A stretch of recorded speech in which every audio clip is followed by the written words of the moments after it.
I'm gonna jump in and I'll tell you who I am and why you should listen to me after we talk about what we're doing here today. Today, we're going to align on what marketing is, how marketing spend can be directed and tracked, and then we'll give some practical examples of what your expectations should be for different spend levels with marketing efforts. Let me start with a few stories. Last year, I reviewed a marketing budget and we found out that they were spending about 60% too much and the quality wasn't great. Obviously, that's a good case study, but the business owner's reaction is what was interesting. They were embarrassed and emotionally distraught because they didn't want to lose their marketing person who was unknowingly kind of taking advantage of them. That emotional reaction is something I've seen in CEOs from small and large businesses and will underpin any transformation efforts you take as a result of this presentation. The problem isn't just waste, it's misunderstanding of what marketing actually is, how it works, how to measure it. Today, we're going to unpack that, not from a creative or campaign perspective, but from a growth and accountability lens, the lens that finance and commercial teams can use if they want to avoid burning budget and blaming marketing. Before we get started, I just wanted to level set too on the audience that's here today, and I'm going to show you some numbers in this presentation that might seem too small to some, too large for others, but I'm trying to take a middle of the road approach. As your company grows, your marketing will scale in complexity, which will increase costs. Your marketing strategy or upfront work scales based on risk mitigation. If you're bootstrapped, you're asking your neighbors and using ChatGPT. If you've got significant business, you're doing expensive expert interviews and running surveys. So why should you listen to Tony Simas? Over the past 20 years, I've been on all sides of marketing, from a salesperson, then a marketer, eventually a P&L leader. I once took a struggling SaaS product, despite millions being invested, from something nobody was buying or wanted to sell to achieving the maximum market install rates. Another time, I led a $100 million business with nearly 200 products, turning from negative sales into profitable growth, hitting 3 times our target growth rate. Today, I leverage those real-world experiences to act as a quarterback for companies, helping them navigate the entire life cycle from initial concept through final stages of sunsetting products and services. I help untangle complicated sales and marketing issues before companies waste valuable time and money chasing the wrong solutions. And it's from this practical, grounded viewpoint that will break down marketing processes, clarify real costs, and set clear expectations for what you should expect and why. Why does this matter? Because honestly, many business leaders today have had enough. They're frustrated and tired of disappointing results. Tell me if this sounds familiar. We tried marketing. It didn't work. Let's just hire more salespeople. I've encountered this pattern dozens of times, and honestly, I don't blame them. I've seen branding agencies completely fumble critical rebranding and walk away with $2 million and leave another agency to clean up. And I've painfully witnessed expensive awareness campaigns that lead to absolutely zero measurable results. Even the CEO of a branding agency once told me, "I'm struggling to find a digital marketing team that actually delivers." If he's confused, what does that mean for the rest of us? From a more personal perspective, I was once interviewing for a VP of sales and marketing role, and it lined up perfectly with my experience: product launches, pricing, managing go-to-market teams. But the head of HR looked at my resume and said, "You seem to know this stuff. I've opened your resume a few times, but I don't see any marketing experience." That was a wake-up call. If even HR can't align on the definition of what marketing is, how can we expect clean hiring, clean budgeting, or clean results? So we'll fix that today. We'll build a shared mental model of marketing, what it is, what it does, and how to ask the right questions before we spend the time. There's a quote from a Boston Consulting Group book from the 90s that I really love. What is strategy? Probably the business world's most used and abused word. If that's number one, then number two is marketing. In fact, I'd argue it's worse because at least people pretend to define strategy. With marketing, We just jump straight to tactics. We need a campaign. We need a newsletter. We need LinkedIn ads. But hold on. First, we need to define what we're solving for. Let me show you some ways that gets complicated. This is a real job description I saw. It illustrates this. It was for a marketing and product strategist. Sounds solid, right? Then I read the list. Run digital ads, manage social media, build landing pages, write content, and grow a SaaS product. What they wanted wasn't a strategist or product marketer. It was a digital marketing generalist with comms and products sprinkled in. And this matters why? Because titles shape expectations. If you're a CFO reviewing a budget and you see marketing strategist, you might be thinking competitive intelligence, segmentation, pricing strategy. But what you're actually getting is somebody who's setting up MailChimp workflows and managing Google ads. The disconnect leads to bad hires and bad ROI evaluation. Another action that's complicating this and has really stuck with me is that I've come across many advertisements aimed at people who are laid off out of work to teach them how to launch marketing agencies with even little or no experience. It made me over $500,000 in my very first 2 years of doing this. But because every single client is only going to pay you $1,000 or $2,000 per month, maybe $3,000 if you're lucky, they're going to stay with you for a couple of months, then you're constantly in this loop of chasing more clients and more clients and more. Brutal churn for this person. But why? Well, I worked it out from some other videos. He spends about 3 hours per month per client. That's very unlikely to deliver $3,000 worth of value in a month. Month of doing this allowed me to take all of those $2,000 a month clients and just with a few small tweaks to go and close a client for $110,000. And then by using this same thing, I signed another client worth $85,000 just 2 weeks later, and a third client worth $108,000. Wow.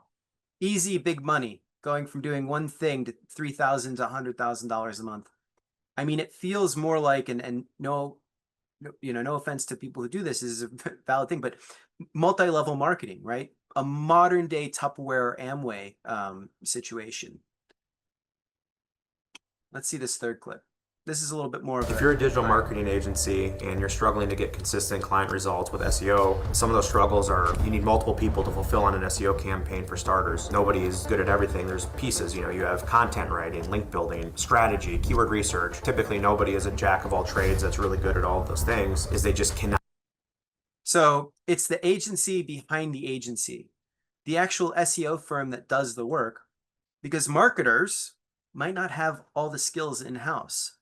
So what does this mean for finance leaders?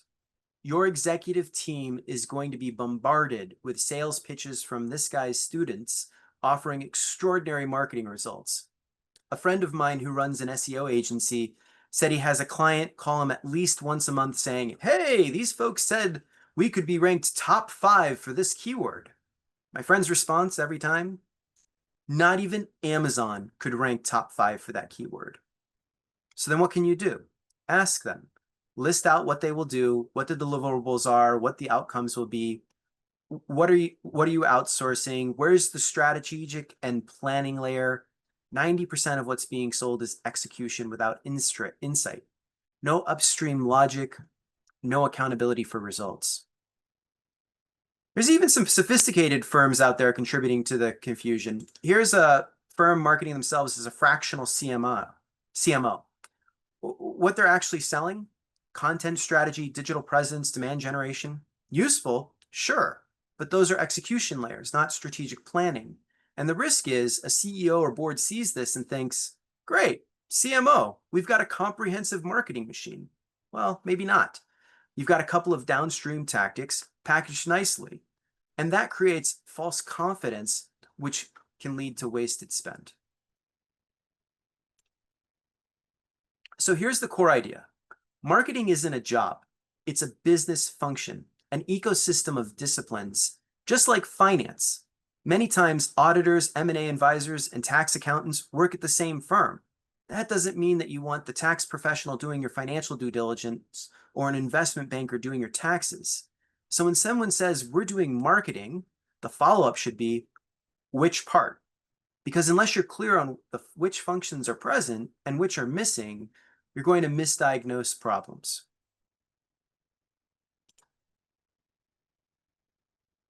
Yeah, Stephanie, there's huge confusion on what fractional CMO does and doesn't do. Actually, I saw the other day CMO plus is CMOs are saying, oh, we can actually do more. Surprising to them.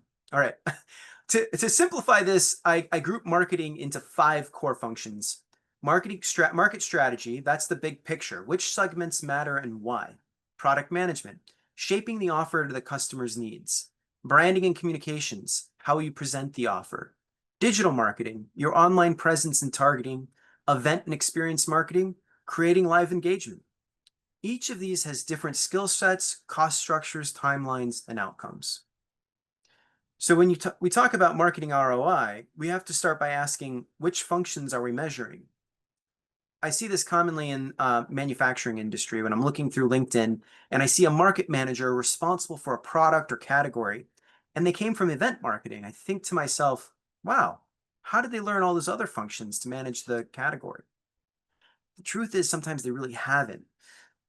If you're spending dollars on tactics trying to solve planning and strategy issues, you're probably going to be disappointed. So most organizations hire a marketer and hope for a unicorn, and it rarely works.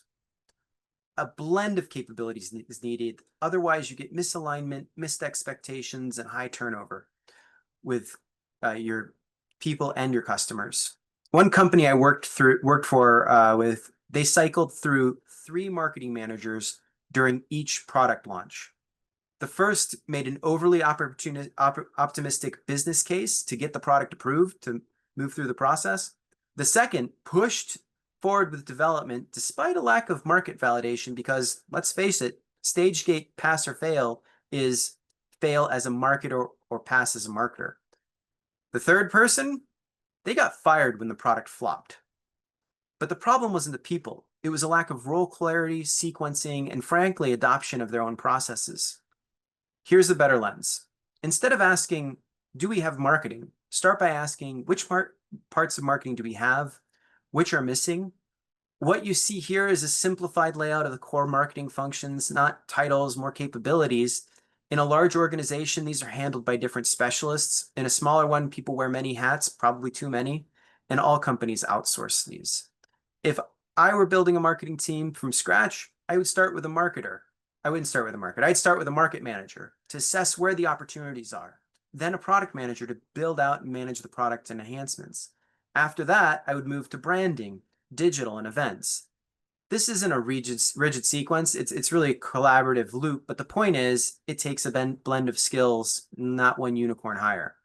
So let's take a look at a structured approach to launching something new or diagnosing underperforming initiatives in the next slides that align marketing steps to clear business outcomes. But just to do a quick check-in, oh, thank you. Which part of this ecosystem is strongest in your org? Which is missing? Are there any like kind of intermediate questions as we've gone through this so far?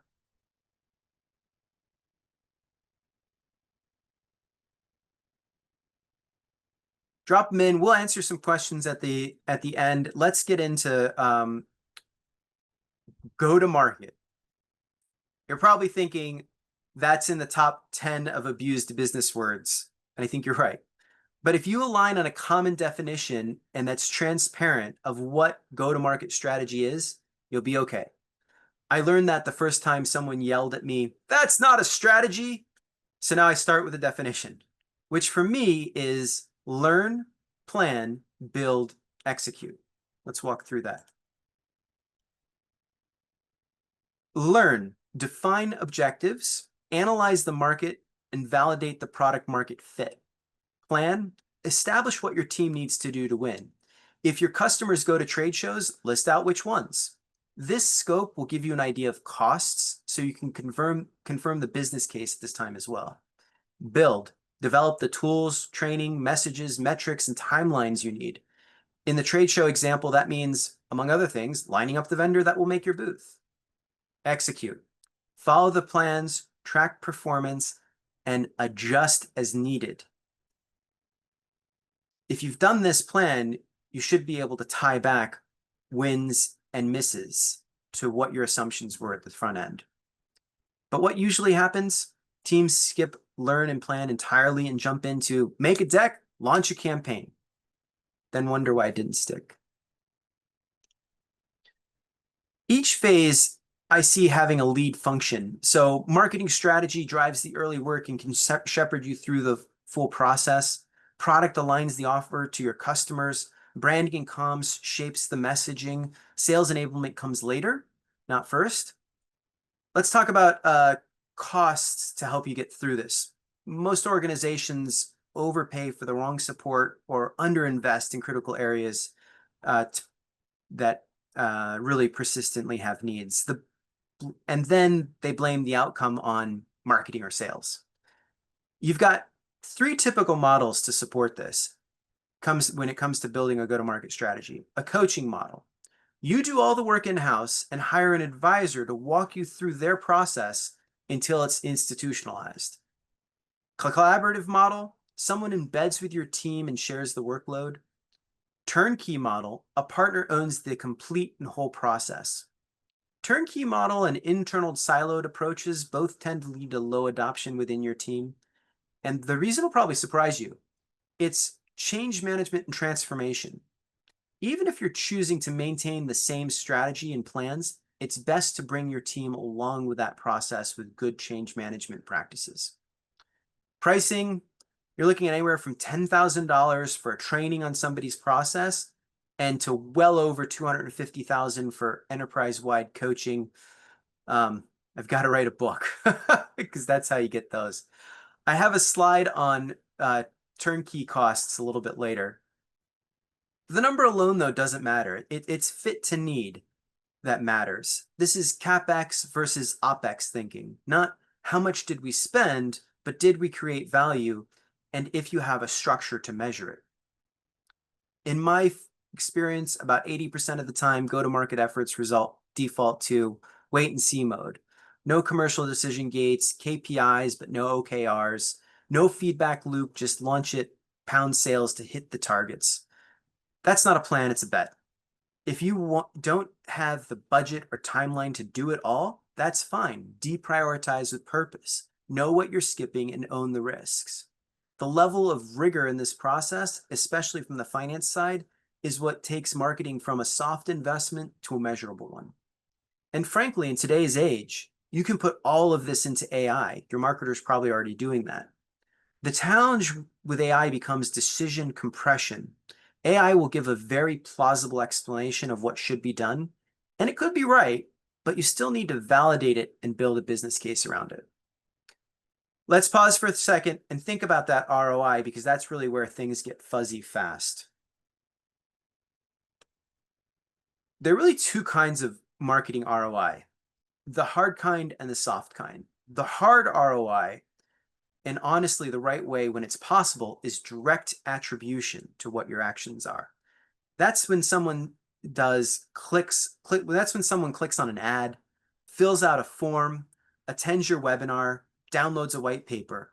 That activity should go straight into your CRM, and we can see the exact touch points that lead to a qualified lead or a closed deal. That's your return on ad spend, or ROAS. It's also leads into your cost per lead, or CPL. It's clean, it's measurable, it's finance friendly. And by the way, if you're spending 6 figures on a trade show and not tracking who discovered your business there, that's not traditional marketing, that's negligence. Badge scans, custom QR codes, booth sign-ins, these are all basic low-cost tools that close the loop. Then there's the soft stuff, the awareness, the brand building, the credibility. Not everything leads directly to a sale, but without it, you're not even going to be in the consideration set, right? But how do you measure it? Through OKRs. So let's connect the dots. Let's say you have a new product launching and you want to drive $1 million in sales next year. Great. That's your KPI, key performance indicator. That's a lagging indicator of success. So how do we know if we're getting there? Maybe we say 750 will come from digital ads. That's your ROAS. We know how to track that. On the other hand, we want 250,000 to come from trade shows. And that's where you can write OKRs. Objective, generate 250,000 revenue from a trade show by the end of the year. Key results, attend 4 national trade shows each quarter. Capture 300 qualified leads through booth demos. Schedule 40 follow-ups, sales calls within 2 weeks of the event. Convert 15% of those leads into paying customers. And here's where it gets excited. We used to talk about empowering your team often, and this is how you can do that. As your team attends these shows, they can refine their personal OKRs over time, or their team OKRs. Maybe they realize smaller regional shows generate more quality leads. So the key result might shift from attend big national events to target 6 regional trade shows with higher engagement. Or maybe 15% conversion was too optimistic, so they update it to 10% with a focus on higher ticket deals. OKRs give your team a way to focus effort, learn, and iterate, not just spend and hope. Now you're not just spending, you're assigning expectations. Let marketing feed sales on purpose, not just by accident. What's the biggest opportunity leveraging AI in the marketing ecosystem?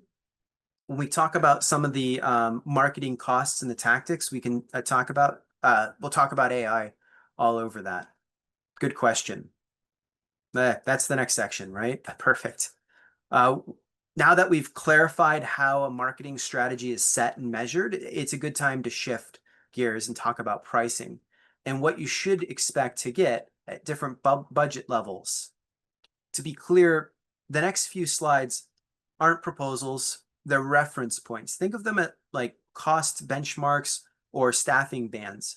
What I've done is lay out typical ranges on the left on some of the slides and what the spend generally buys you on the right. That includes how much effort you should expect, what type of deliverables you'll get, and whether you're buying guidance, execution, or both.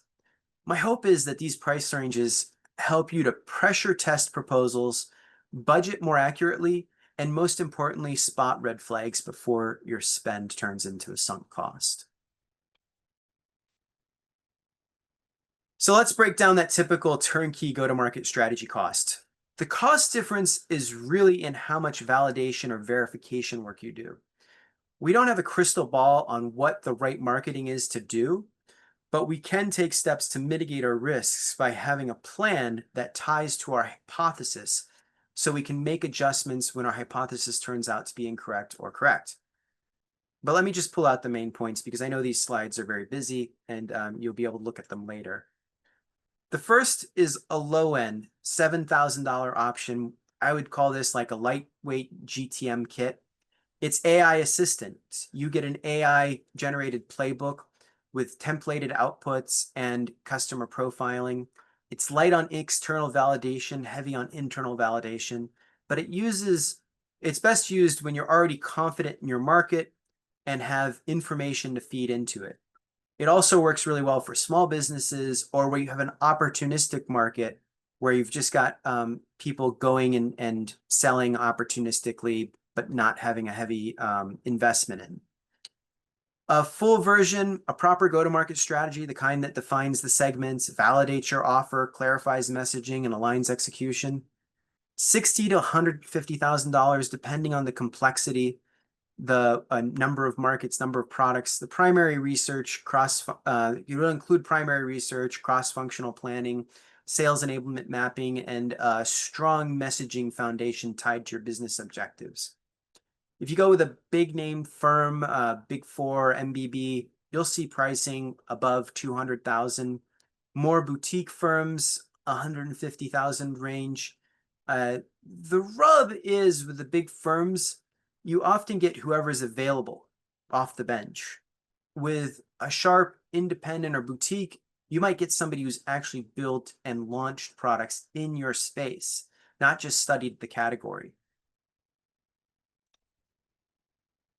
For instance, I was recently on a $1,500, maybe $2,000 expert call with a consultant working on a market entry study, which is another word for go-to-market strategy. He asked me, are these products viable to sell into these segments?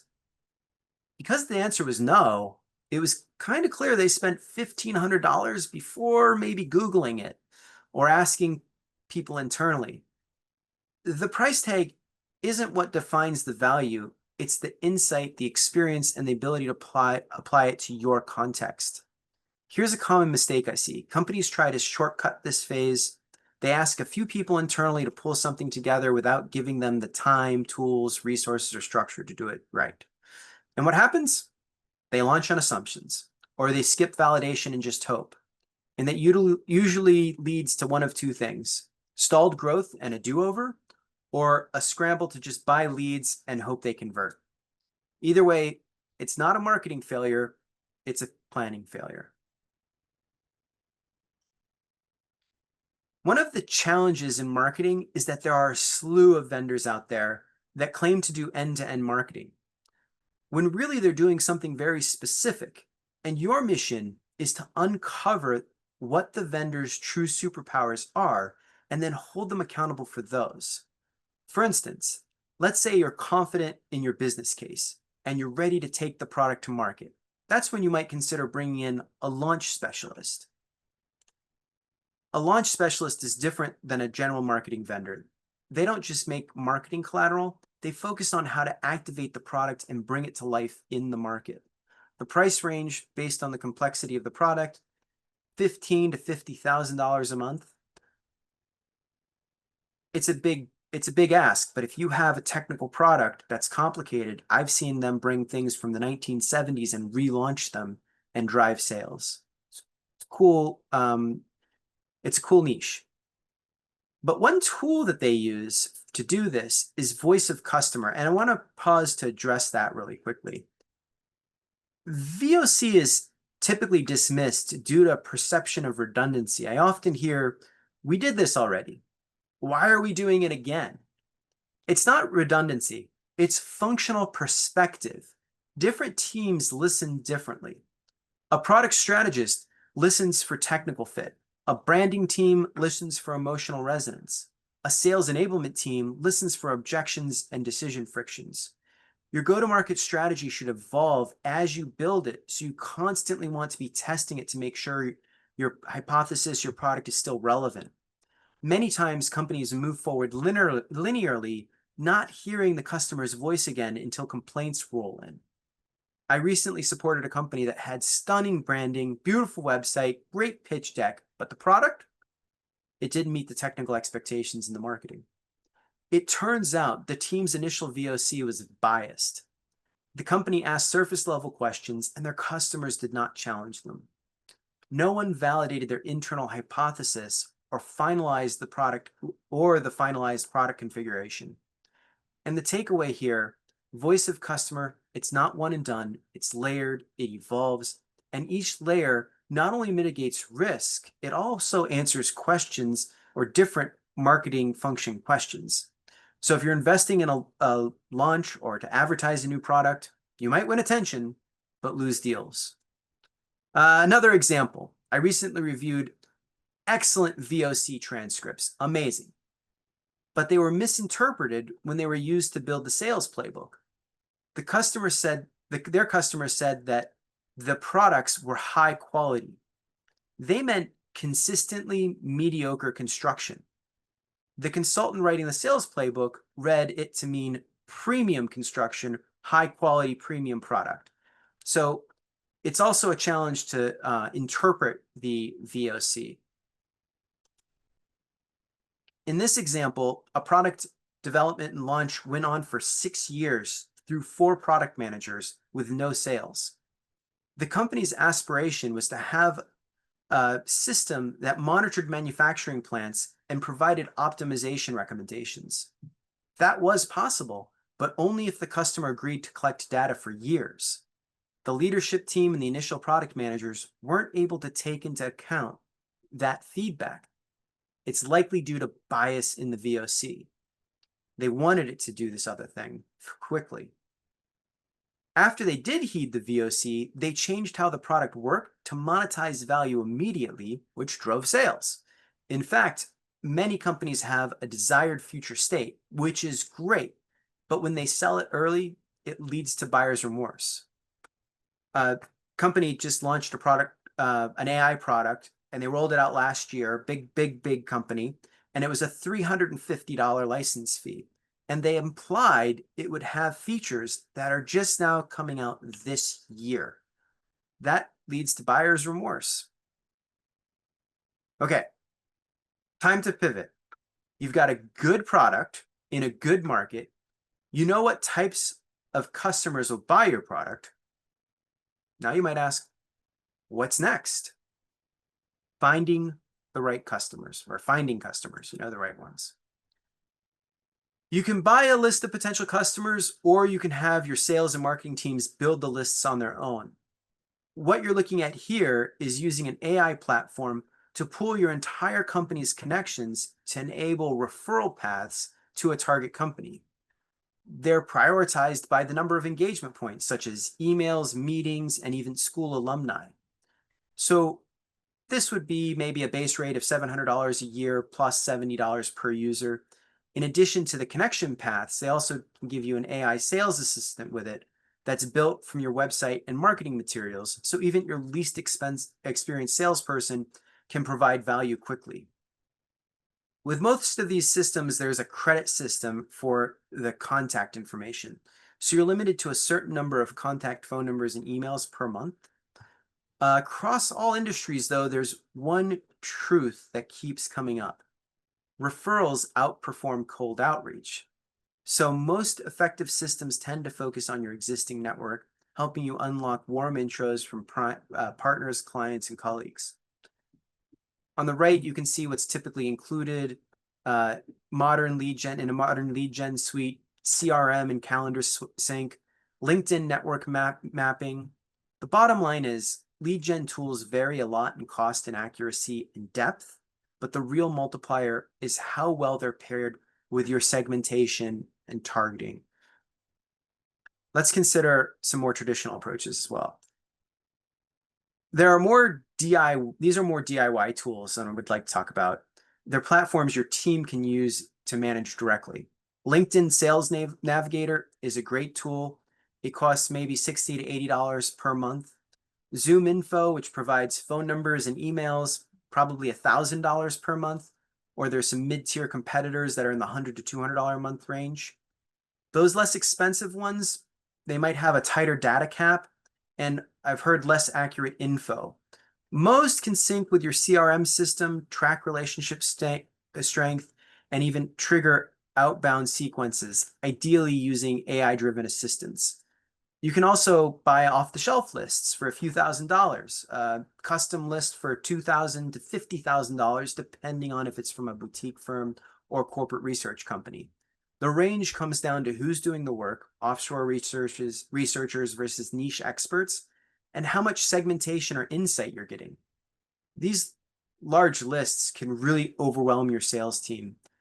So ideally, your sales and marketing teams are working hand in hand to push these contacts along a buyer journey that's tied to your industry's rhythm of businesses and your customers' buying cycles. That said, you might have to call in the cavalry for a little bit more support, and that's where outsourced support comes to help you qualify and convert those leads. You've got two main options here. One is a kind of automation, such as AI customer service rep, and the other is fractional sales development representative. AI systems are built to handle inbound engagement, not cold outreach, which is, I think, generally legally restricted in most cases, but things like setting appointments, answering product questions, helping users navigate your site, those are on the table. These setups typically run $10,000 to $30,000, depending on whether it's text or voice enabled. It can keep momentum alive and make sure no one falls through the cracks. In some cases, it can even close deals. There are many companies doing this now, and the quality varies widely. This is something to RFP rather than buy through a pitch on Instagram. Option number two, a human fractional sales development representative. This is still a popular model. You outsource some of the outbound activities to a partner who handles early stage qualification. Typical setups run $4,000 to $6,000 per month. They want a 4-month or 3-month guarantee. It might look like 1,000 prioritized leads that they're running through with sequenced email and LinkedIn messages, a defined handoff process to your internal team. It can be paired with lead gen tools or AI resources to help answer questions quickly. But here's a caution, and this applies to both models. Outsourced execution doesn't replace clarity. If your team can't clearly answer who the ideal customer is, what the problem you're solving is, what a qualified lead actually looks like, then neither a chatbot nor a sales rep will move the needle. They'll be busy, but not effective. So if you go this route, make sure you're still owning the direction. Outsourcing follow-up is fine as long as you first clarify what success looks like. Okay, now let's shift gears and dive into some more tactical marketing. Most companies actually start here. I think I've driven that home because they don't realize there's that better starting point with a strategy. Let me illustrate with a quick story. Yesterday, I was talking to an executive in digital media. He started his career in ad sales, and he told me something that stuck. Whenever ads didn't perform, the owner of his former company would just tell them to go back and ask clients for more ad spend money. After we talked through the importance of having a go-to-market strategy, he realized, he sighed and said, you know what? It's never let's talk strategy. It always is let's talk creative. And he lamented that a little bit. You might recognize this pattern in your own company too. I alluded to this earlier. CEOs and business owners often have a strong emotional attachment to their current marketing agency. After all, they've worked together for years. And when you start asking strategic questions, they might say things like, oh, well, our agency handles all that stuff. I don't want to switch agencies. Just hire another salesperson. But here's the truth. Your agency would probably love these questions. Agencies take strategic direction from you.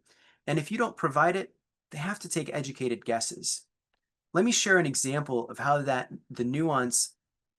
kind of nuance will give a CEO a bit of a potentially false confidence. There's an e-commerce and branding agency I love working with. They offer customer journey mapping exercise that is completed in 2 short 1-hour workshops with clients.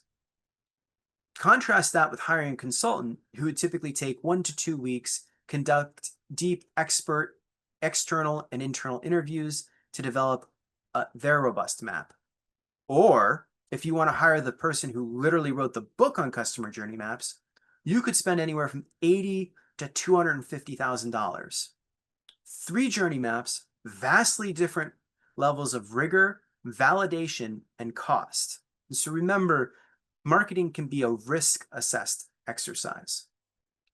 Now let's take a quick step back and talk about the basics. Copywriting, most companies buy it, and frankly, it's often a source of frustration simply because expectations aren't clearly aligned.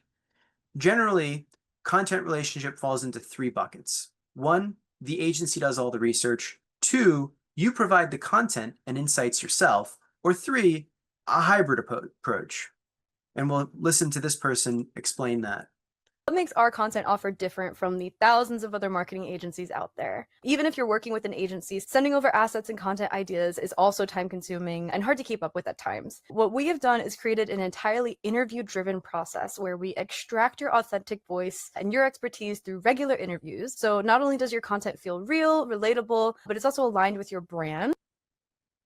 Yeah, now I wouldn't say that this hybrid model is unique, but it frequently catches executives off guard. Multiple times I've heard executives say, I thought I was buying done-for-you content, but I ended up in interviews every week. They kept asking me questions. And you know what?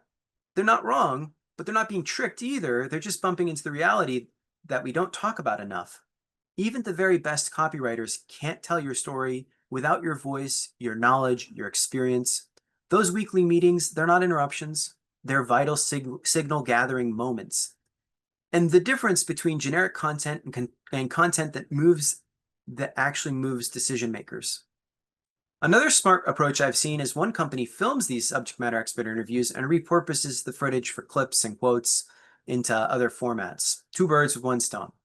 Bottom line, if you're investing in content, make sure your team clearly understands which business model you're buying into, because authentic and zero hassle always sounds appealing until you discover that zero hassle usually means zero insights.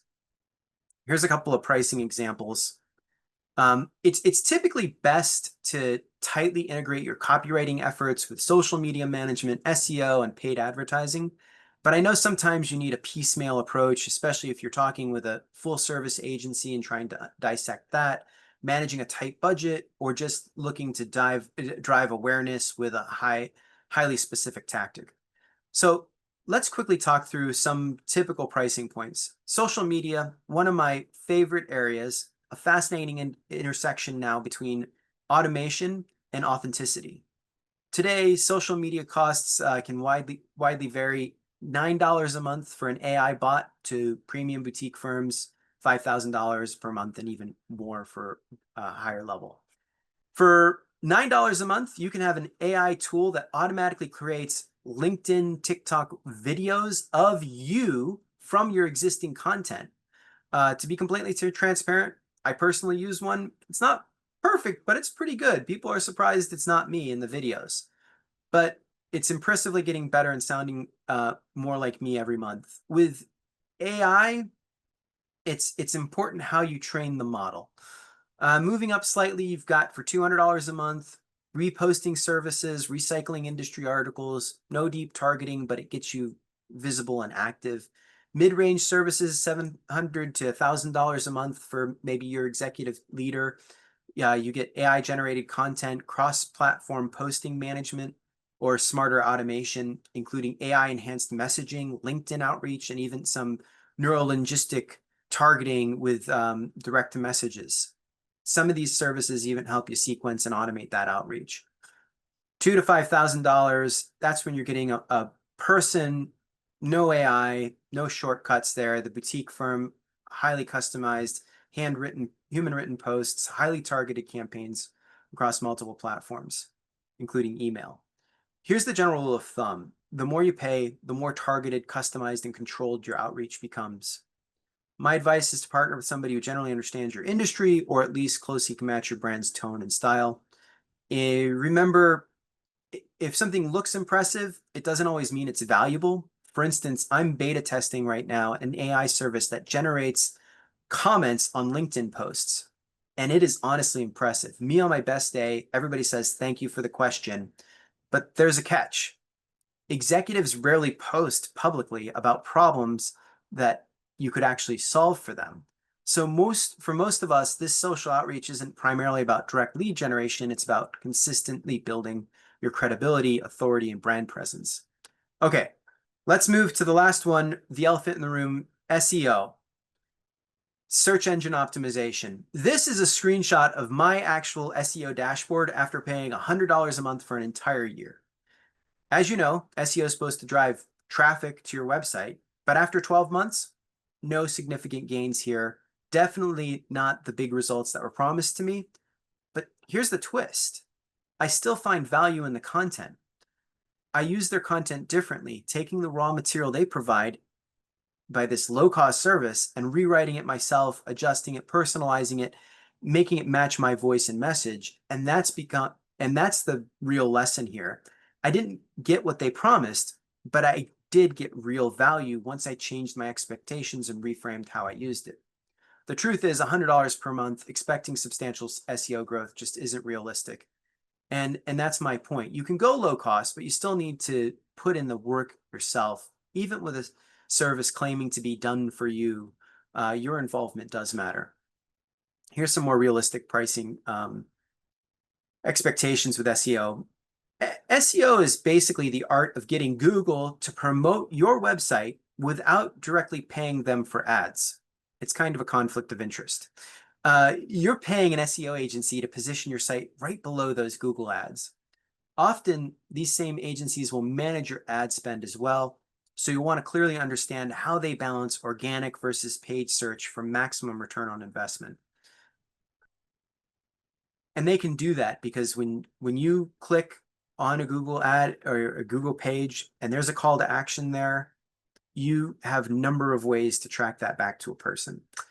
At about $100 a month, right? Offshore content created with probably AI and a simple dashboard. It's unlikely to boost your rankings, but like I said, it can enhance your site's credibility with just consistent content. $3,000 per month, you enter strategic territory. This includes keyword planning, technical audits, fixing websites. It's important to know that some of these audits might come with additional fees, and the vendor should be able to list all of those out for you in a detailed pricing guide. At $8,000 to $16,000 per month, you're in e-commerce territory, full service, maybe even local Google business profiles. Expect comprehensive SEO, detailed content strategies, strong alignment with demand generation. Your content's coming in with this too. Most importantly, clear accountability for the revenue impacts. Look, as the price goes up, your returns should go up and the accountability for those returns. If you're considering over $3,000 per month, it's completely reasonable, even essential to ask for clarity, especially with what's included, and demand a clear line item breakdown. How exactly will success be measured? Because if you're spending $3,000, and that might not be a lot for many people, but if you're not getting any ROI or results, just pay $100. A quick note on AI, because it's becoming increasingly important. SEO today is not just about impressing Google. With ChatGPT and Gemini becoming prominent, optimizing your visibility on AI searches is now a real consideration. That kind of optimization will require additional fees generally. All of those will increase your costs. So if your proposal includes extra fees from AI, don't be surprised, but definitely ask your provider to explain why it's valuable and how it impacts your outcome. So as we wrap up today, let's step back and look at the bigger picture, because clarity is everything. I appreciate you spending the time with me. If there's one thing that I hope sticks, it's that you don't need to know every marketing buzzword. You just need to know what questions to ask and exactly what outcomes to expect. Marketing isn't just another expense on your spreadsheet. It's a lever for growth. But remember, a lever only works if you pull it intentionally. So tomorrow, when you go back to the office, ask yourself, am I investing in clarity or just spending on hope? Your budget isn't just numbers, it's your roadmap to success. Let's start reading that map clearly. And remember, if it sounds too easy, it probably is. Happy to take any questions or dive into specific challenges you're navigating. I'd also love to hear what's top of mind for you right now, perhaps questions you'll take back to your team, thoughts you'd like to share. I love this question, Chris, about AI and marketing. One thing that I didn't talk about was market research. And I love these AI agents. You can set up, I'm going to just stop sharing. Well, let's keep sharing.